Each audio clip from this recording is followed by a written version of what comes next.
کہا آپ تقلید کرتے ہو؟ میں نے کہا بحمدللہ تعالیٰ کرتے ہی نہیں ہیں، بلکہ تقلید کو واجب بھی سمجھتے ہیں، جو نہیں کرتا اس کو فاسق بھی کہتے ہیں۔ مجھے وہ کہنے لگے تقلید کیسے؟ میں نے کہا دلیل بات یہ ہے، دلیل بات ہی۔ مجھے کہتا تقلید سمجھا سکتے ہو؟ میں نے کہا سمجھا سکتے ہو۔ کہتے کہاں سے؟ میں نے کہا قرآن سے۔ ہم تین بیٹھے، کہتے جی قرآن سے دلیل لو۔ میں نے کہا تو قرآن پر کہاں سے پڑھتا ہے؟ کہتے جی الحمدللہ رب العالمین۔ میں نے کہا تو نے حمزے پہ کون سی حرکت پڑھی ہے؟ کہتے زبر کی۔ میں نے کہا تو کہتے الحمد، میں کہتا ہوں الحمد، یہ کہتے الحمد۔ بتا میری الحمد غلط ہے، تیرا الحمد ٹھیک ہے، تو مجھے دلیل دے۔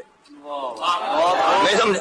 میں نے کہا بھائی تو دلیل لے، تو اتنی جلدی جو غیر مقلد ہوا، ہمیں بھی کوئی دلیل لے۔ کہتا جی الحمد نہیں ہے۔ میں نے کہا میں کہ تو نہیں ہے، الحمد ہے۔ تو بتا الحمد کیوں ہے؟ تو نے الحمد پڑھتے اللہ کو دیکھا؟ تو نے الحمد پڑھتے اللہ کے رسول کو دیکھا؟ تو نے الف پہ زبر کیسے پڑھی ہے؟ تو نے قاری سے پڑھی نا، قاری بات کے تو نے مان لی ہے، تیرا مولوی کہتے تو نے بات مان لی ہے، تیری ماں نے کہا الحمد تو نے مان لیا۔ امام اعظم ابو حنیفہ کی تقلید نہیں کرتا، اپنے باپ کی تقلید کرتا ہے، قرآن کے قاری کی تقلید کرتا ہے، امام کی تقلید نہیں کرتا۔ میں نے کہا ظالم میری بات کو پلے باندھ رہے، اگر تو تقلید نہ کرے رب کعبہ کی قسم تم دین کی بات کرتے ہو، الحمد میں حمزے کی زبر بھی ثابت نہیں ہوتی، تو ثابت کر دے۔